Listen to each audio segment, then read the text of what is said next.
Hello दोस्तों, welcome to NCERT virus. मेरा नाम है अजीत शर्मा और मैं आज आपके बीच में लेकर आ गया हूँ जीएस का लगभग 25 से 30 क्वेश्चन इसमें करेंगे प्रैक्टिस हम। और जो क्वेश्चन है वो काफ़ी ज़्यादा इंपॉर्टेंट है। ठीक है, तो आइए देखते हैं। मानव शरीर का कौन सा अंग पुनरुत्थान को प्रदर्शित करता है?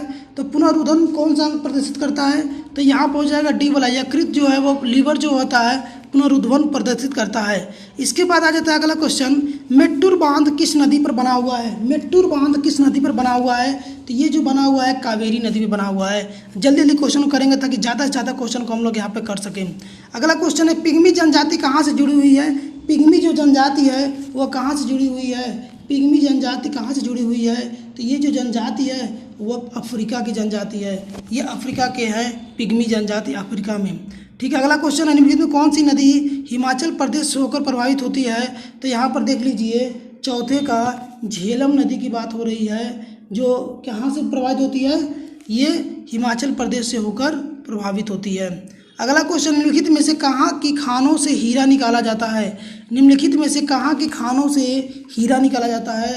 तो आपको पता है पन्ना की खानों से। पन्ना की खानों से क्या होता है? हीरा निकाला जाता है। अगला क्वेश्चन है, वयोमा जलप्रपात किस पर बना हुआ है? वयोमा जो जलप्रपात है वह जैरे नदी पे बना हुआ है, जैरे पे बना हुआ है। ठीक है, ये भी क्लियर है। अगला है, वयोमा जलप्रपात किस नदी पर है? जैरे है। ठीक है, अधिकतम चट्टानों एवं खनिजों में किस तत्व की बहुलता होती है? जो अधिकतम चट्टान होते हैं, खनिज होते हैं, उसमें किसकी वैल्यू ज़्यादा मात्रा में पाई जाती है? तो सिलिकॉन की। सिलिकॉन की क्या होती है? मात्रा ज़्यादा होती है उसमें। सिलिकॉन की मात्रा क्या होती है? ज़्यादा होती है। आकाश में सबसे चमकदार तारा कौन सा है? सबसे चमकदार तारा आकाश में कौन सा है? तो ये है सीरियस। सीरियस जो तारा है वो क्या है? सबसे चमकदार तारा होता है। दमनगंगा किस नदी का प्राचीन नाम है? दमनगंगा किस नदी का प्राचीन नाम है?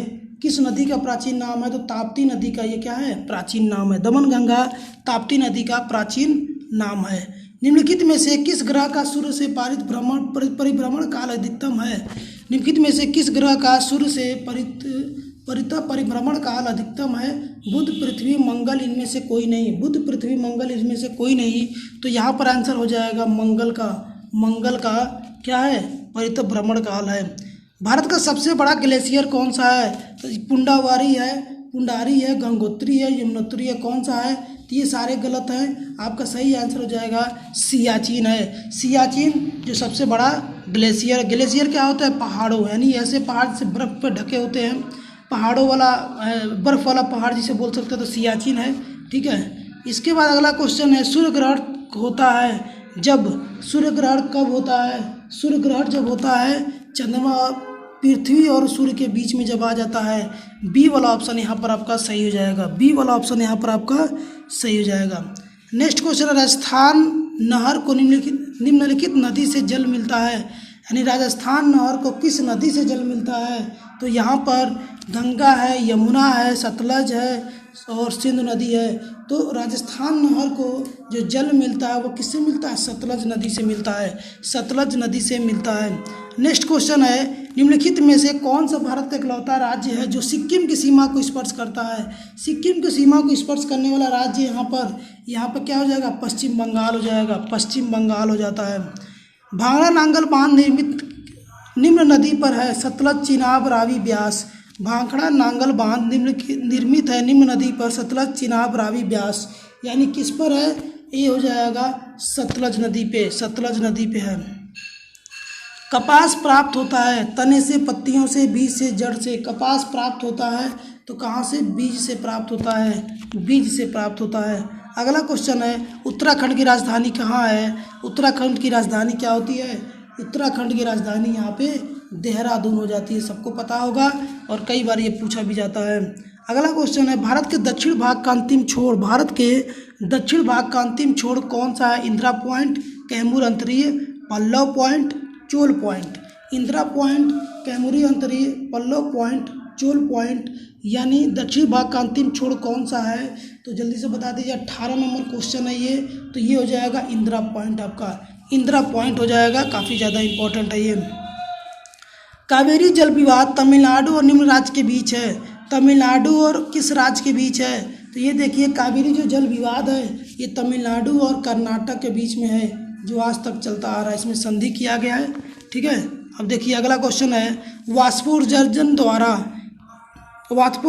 द्वारा ये मिट्टी की नमी वृद्धि होती है, वायुमंडल में जलवाष्प की मात्रा में कमी होती है, मिट्टी की नमी का ह्रास होता है, और इनमें से कोई नहीं। तो वाष्पोत्सर्जन द्वारा क्या होता है, यहाँ पर मिट्टी में नमी का क्या होता है, ह्रास होता है, यानी नमी जो है हवा बन के ऊपर चला जाता है, जिससे वो सूखा हो जाता है।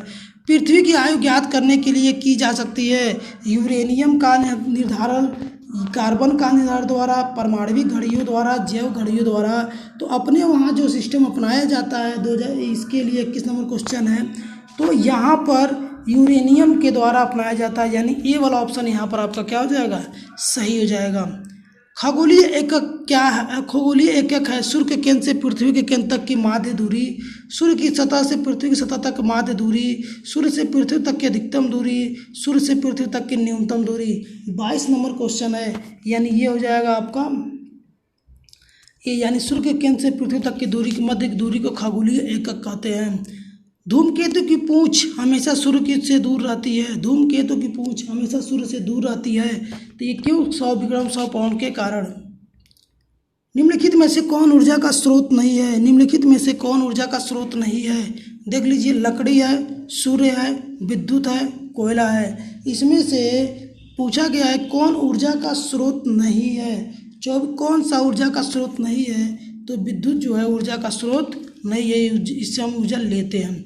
उसके बाद सबसे बड़ा नदी मुहाना है, सबसे बड़ा नदी मुहाना कौन सा है, तो ये देखिए ओब नदी का मुहाना नहीं है, ये भी नहीं है, यहाँ पर अमेजन नदी का मुहाना सही आंसर हो जाएगा, और ये भी गलत हो जाएगा, यानी अमेजन नदी का मुहाना क्या हो जाएगा, सही हो जाएगा।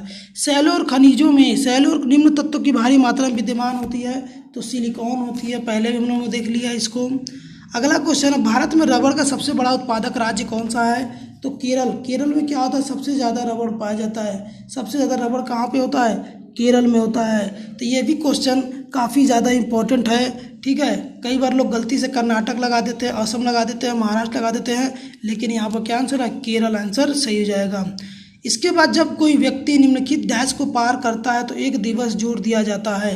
हाँ, ये क्वेश्चन है, यानी किस चीज़ को पार करने के बाद आपका एक दिन घट जाता है या फिर एक दिन बढ़ जाता है। तो यहाँ पर देखिए, उत्तर से दक्षिण की ओर भूमध्य रेखा को नहीं, ये गलत है, पश्चिम से पूर्व के 180 देशांतर को, ये सही है, यानी यही आपका सही हो जाएगा। ठीक है, ये भी गलत नहीं, ये भी गलत है, पूर्व से पश्चिम की ओर, ये पश्चिम से पूर्व नहीं, पूर्व से पश्चिम होगा, ये सी वाला ऑप्शन सही हो जाएगा आपका।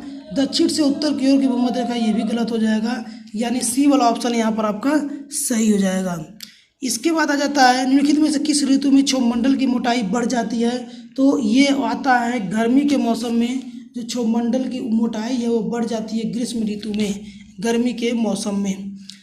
अब अश्वाक्षांश एक पद है जो निम्न पर लागू होता है, वो किस पे लागू होता है, जल्दी से बता दीजिए, यानी 13 नॉर्थ पे एस अक्षांश पे ये लागू होता है। इस तरह से हमारा ये क्वेश्चन एंड हुआ। ठीक है, पर डे आपको क्वेश्चन ऐसे सीरीज मिलेंगे। आप तैयारी कर रहे हैं पेट का, CHSL का, ठीक है, MTS का, तो लगातार आप इसे बने रहिए, अपना प्रैक्टिस को बरकरार रखिए, क्योंकि यहीं से सारे क्वेश्चन आते हैं, तो आपको तैयारी और मजबूत हो जाएगी। Thank you.